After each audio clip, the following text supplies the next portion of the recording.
want to welcome you to the Ask Jeff YouTube channel. Here's today's question.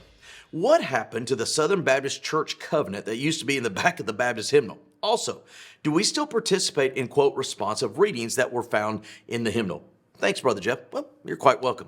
So let's deal with these two separate issues. One is the famous, quote, church covenant. The other one is what we know as responsive readings. Well, the church covenant was a document that was created literally about 100 years ago.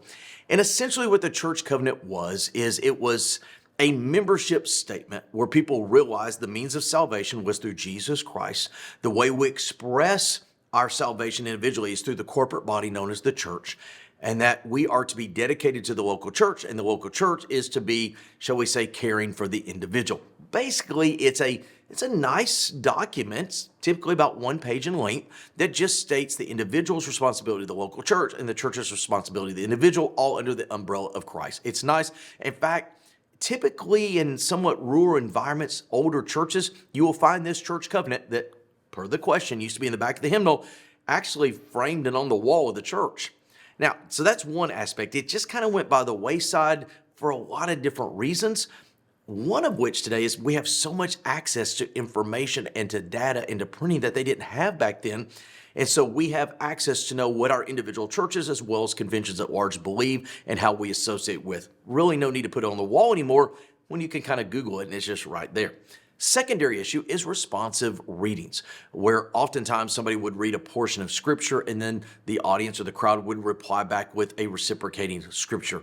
This was something that became somewhat vogue a couple of centuries ago, kind of big in Europe, made its way across the Atlantic Ocean, still found in some local congregations, not so much in others. At the end of the day, there's really no place in the Bible where you see people do, quote, responsive reading. What you see in the Bible is people read scripture, preach scripture, and people respond to the scripture. So there's nothing wrong with responsive readings. I think what's important is there's nothing biblical that says they have to be a part of a local church worship service. But hey, I'm kind of a fan of them, and I kind of miss them at times. Great question. If you have one, send it to askjeff.net. Maybe your question will be tomorrow's.